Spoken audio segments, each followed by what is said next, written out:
हालांकि जम्मू कश्मीर अभी यूटी है, लेकिन लोगों को उम्मीद है कि जल्द ही यहाँ पर जो राजतंत्र है वो आएगा। यहाँ पर पॉलिटिकल पार्टीज एक बार फिर से सशक्त होंगी और एक बार फिर लोगों को लोकतंत्र की बहाली के बाद अपना जीवन जो है वो इन नेताओं के बीच में गुजारने का समय मिलेगा। इसके लिए हालांकि भाजपा और अन्य पार्टी जो वो पहले से यहाँ पर चल रही हैं, उसके अलावा कई अपनी पार्टियाँ और दूसरी पार्टियाँ भी जो है वो एग्जिस्ट कर रही है। लेकिन इस अपनी पार्टी के आने के साथ ही कुछ ऐसे अन्य पार्टियों के नेता जो थे वो अपनों को छोड़कर दूसरी पार्टियों में स्विच करते नजर आ रहे हैं, जिसको लेकर हम आज पहुंचे कांग्रेस कमेटी के प्रदेश कांग्रेस कमेटी के जनरल सेक्रेटरी शाहनवाज चौधरी भाई के पास। सबसे पहले भाई साहब आपका स्वागत है।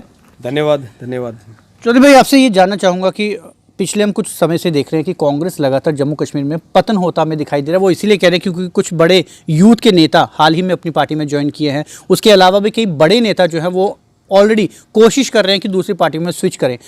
आप मानते हैं कि अब कांग्रेस जो है वो कहीं ना कहीं जम्मू कश्मीर में आधार कमज़ोर होता दिखाई दे रहा है, क्योंकि जिस तरह से पिछले दिनों से कुछ हुआ, गुलाम नबी आज़ाद जी को जनरल सेक्रेटरी पद जो है वो उनसे वापस ले लिया गया, उसका असर भी जम्मू कश्मीर पर देखने को मिल रहा है। देखिए, जहाँ तक राजनीति में जब कोई आदमी शामिल होता है या राजनीति में आता है, वो किसी आइडियोलॉजी के साथ जुड़ता है, कुछ प्रिंसिपल्स के साथ जुड़ता है।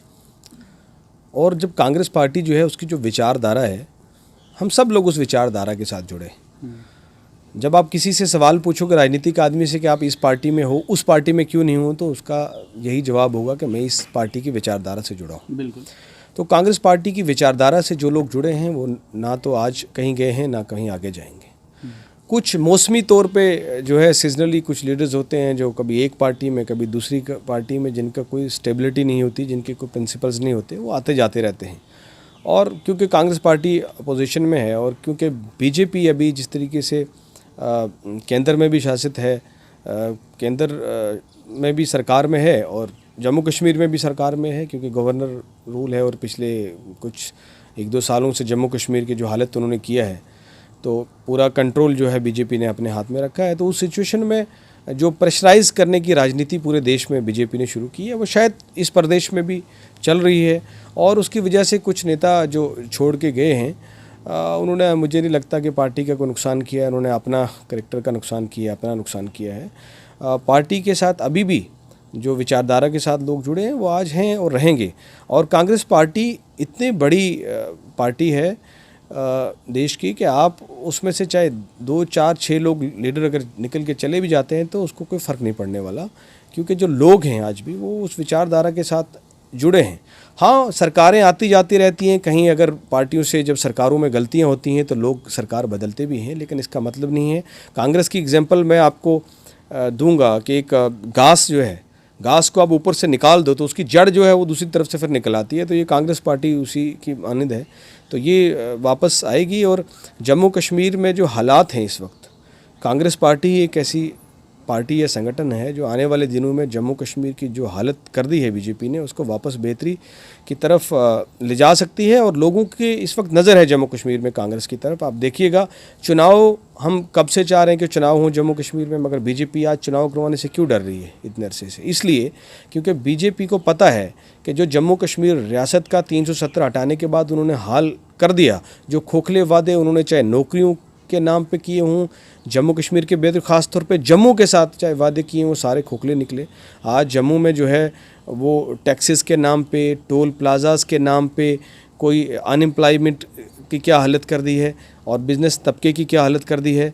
और जो डोमिसाइल के नाम पे बाहर से लोगों को जो लाया जा रहा है, उन लोगों वो बाहर के लोग चाहे नौकरियां लेंगे या जगह लेंगे, तो जो आइडेंटिटी थ्रेट हमारे जम्मू में आ गया है, उससे बीजेपी घबराई हुई है कि हम लोगों से वादा किया था कि अच्छा होगा, लेकिन 370 हटने के बाद तो हालत बहुत ख़राब होगी। इसलिए बीजेपी चुनाव नहीं करवाना चाह रही।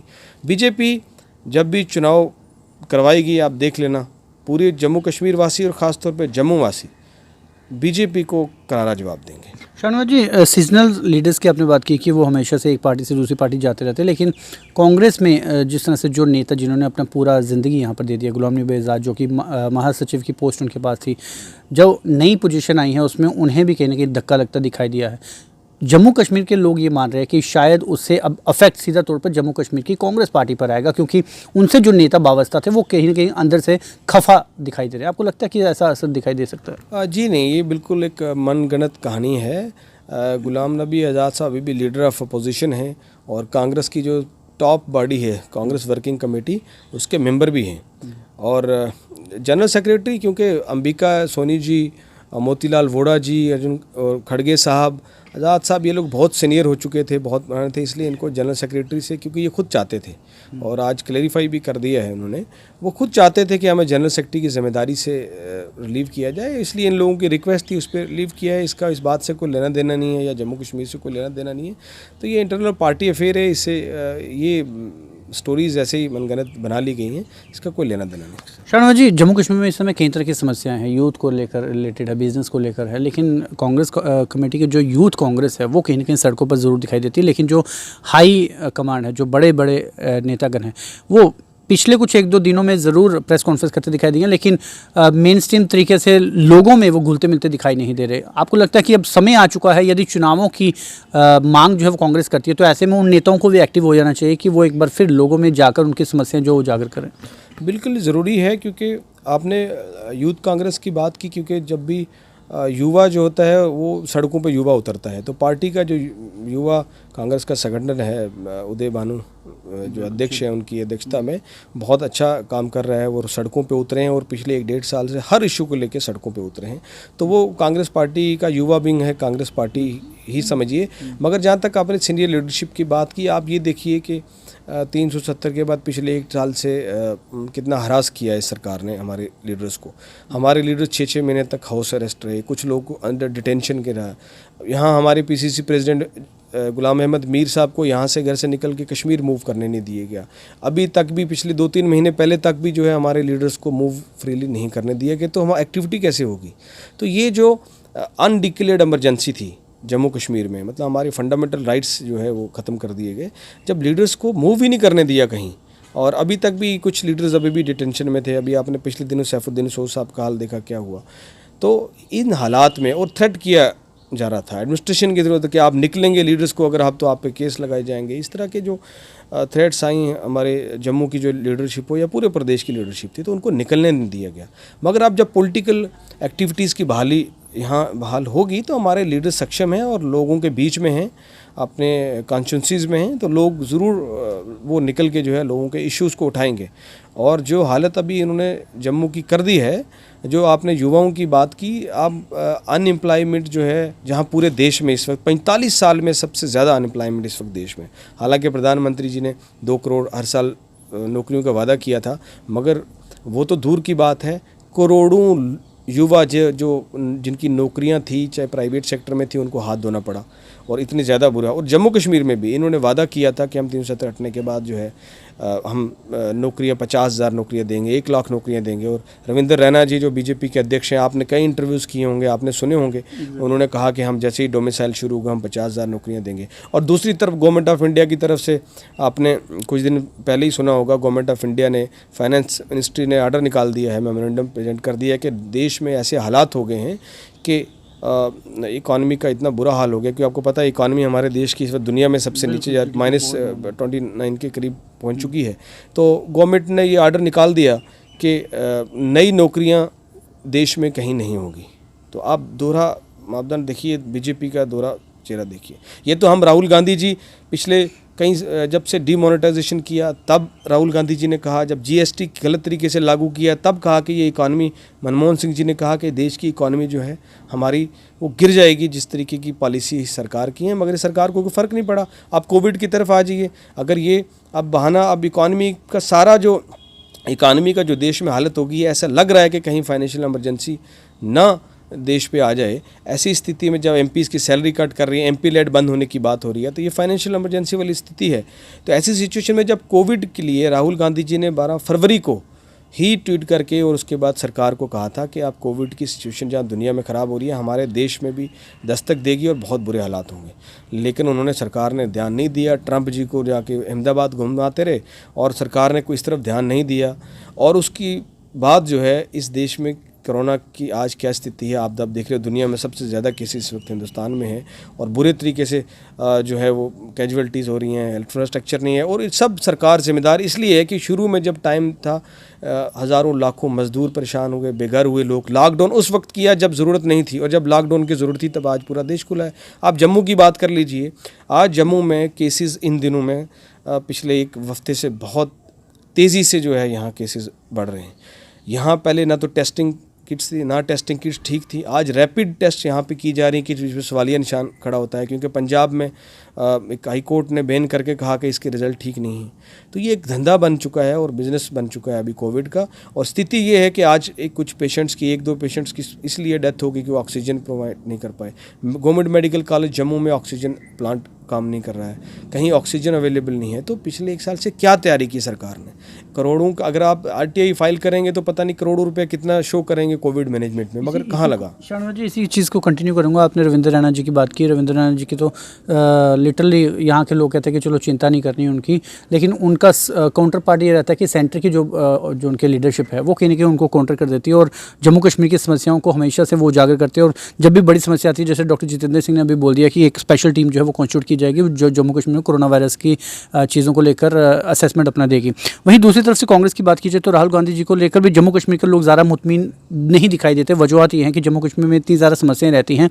यहाँ पर यूथ कांग्रेस ज़रूर उठा रही है, लेकिन यहाँ की जो बड़ी लीडरशिप है वो उसमें उठाने में नाकामयाब रही है। वहीं दूसरी तरफ से सेंटर से अभी तक जम्मू कश्मीर को लेकर कोई इस तरह से खास वहाँ पर कोई बयानबाजी नहीं आती है। आप कल ही आप दिल्ली से आए हैं, आज फिर आप दिल्ली जा रहे हैं। आपको लगता है कि जम्मू कश्मीर के मसलों को कहीं ना कहीं केंद्र की तर्ज पर भी राहुल गांधी जी द्वारा या बड़ी लीडरशिप द्वारा ज़ोर शोर से उठाया जाना चाहिए, ताकि देश के अन्य राज्यों को भी पता चल पाए कि जम्मू कश्मीर यूटी बनने के बाद वहाँ पर सब कुछ जो है वो बिल्कुल बैलेंस नहीं चल रहा, वहाँ पर भी समस्याओं के बहुत सारे भंडार पड़े हुए हैं। देखिए, कांग्रेस की जो सेंट्रल लीडरशिप है वो जम्मू कश्मीर को लेके बहुत पार्टिकुलर है और हमेशा जम्मू कश्मीर के इश्यूज़ को लेके उन्होंने आवाज़ उठाई है।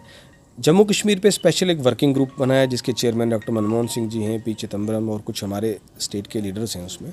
वो रेगुलर मीटिंग जम्मू कश्मीर के इश्यूज़ पे होती है और हमेशा दिल्ली से प्रेस कॉन्फ्रेंस होकर इन इश्यूज़ पे आवाज़ उठाई है।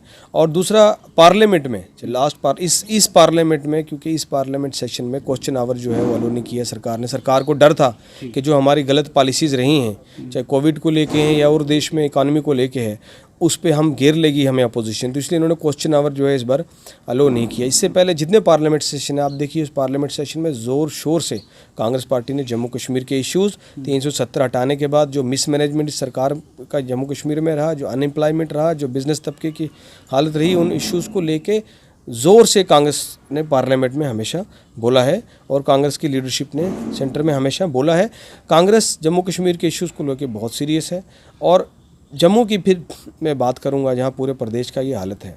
जम्मू में जब से 370 हटने के बाद जम्मू या पूरे प्रदेश की बात कर लीजिए, इन्होंने वादा किया था और होम मिनिस्टर ने अमित शाह जी ने पार्लियामेंट में चिल्ला चिल्ला के बोला था और मोदी जी ने बोला था, ये झूठ बोला था कि जम्मू कश्मीर में 370 की वजह से जम्मू कश्मीर के लोग गरीब हैं, जम्मू कश्मीर में कोई इन्वेस्टमेंट नहीं है, कोई बिज़नेस नहीं है और बहुत बुरा हाल है लोगों को। हालांकि ये सच्चाई नहीं थी।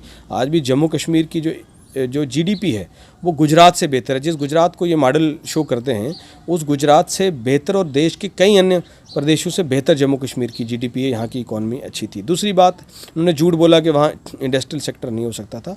उस वक्त भी इंडस्ट्रियल सेक्टर जो है वो यहाँ पे हालात की वजह से इन्वेस्टमेंट नहीं होती थी, लेकिन यहाँ पे तब भी 5 स्टार होटल्स थे, इंडस्ट्रीज़ थी, बाहर से आके कोई भी लगा सकता था। लेकिन इन्होंने कहा कि जैसे 370 तो हम इतना इन्वेस्टमेंट हो जाएगा, इतने प्रोजेक्ट्स लग जाएंगे। 1 साल से ज़्यादा हो गया 370 के हटे हुए और आपको भी मालूम है कोई जम्मू कश्मीर में प्रोजेक्ट नहीं हुआ, कोई बाहर से कोई बड़ा इन्वेस्टमेंट नहीं हुआ, बल्कि जो प्रोजेक्ट हमारे टाइम में शुरू हुए थे वो वहीं के वहीं हैं। तभी लेक जो हमारे पास एक बहुत बड़ा मतलब जम्मू शहर के अंदर हमारे लिए तवी दरिया एक बहुत बड़ा रिसोर्स है, बहुत बड़े हमारे खूबसूरत नदी है। हमारी सरकार के टाइम में उस पर ब्यूटिफिकेशन लेक का प्रोजेक्ट शुरू हुआ था और जहाँ जब हमारी सरकार गई उसके बाद इनकी 4 साल बीजेपी की सरकार भी रही, उसके बाद भी 2 साल से इनके बीजेपी का डायरेक्ट केंद्र शासन के अंडर जम्मू कश्मीर है और अभी तक उस प्रोजेक्ट का कोई वो वहीं का वहीं है। उस लेक पे कोई काम नहीं हुआ, कोई टूरिज़्म पे कोई काम नहीं हुआ। एक पैसा भी कोई प्रोजेक्ट पे नहीं आया और ना कोई नौकरियां मिली। तो ये हालात जम्मू के, और टोल प्लाज़ा जो हैं, किस तरीके से टोल प्लाज़ा जो हैं वो जगह जगह इन्होंने लगा दिए, लोगों को मार दे दी।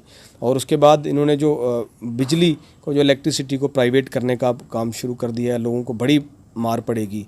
प्रॉपर्टी टैक्सेस ड्यूटी बनने के बाद शुरू हो जाएंगे। तो जो इतनी मार दी है यहाँ जम्मू के लोगों को कि ये कभी भी बीजेपी को लोग माफ़ नहीं करेंगे। बहुत बहुत शुक्रिया सर।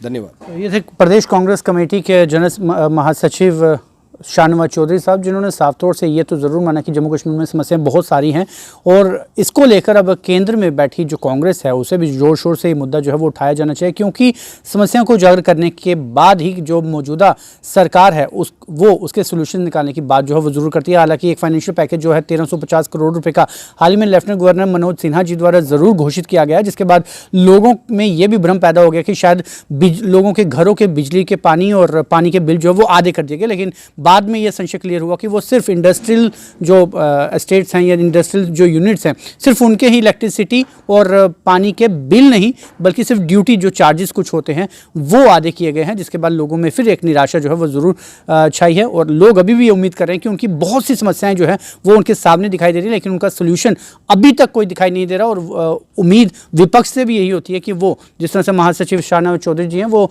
सेंटर में जाके भी ये मुद्दा जो है वो ज़रूर जोर शोर से उठाएं और जम्मू कश्मीर की जो बड़ी लीडरशिप है वो भी इस मुद्दे को उठाए, ताकि समस्याएं अपोजिशन के उठाने के बाद ही मौजूदा सरकार जो है वो भी हरकत में ज़रूर आती है। फिलहाल आप जुड़ रही व्यूज़ टुडे न्यूज़ के साथ, मुझे यानी अमित कुमार और पिंकल मैरो को दीजिए इजाज़त। नमस्कार।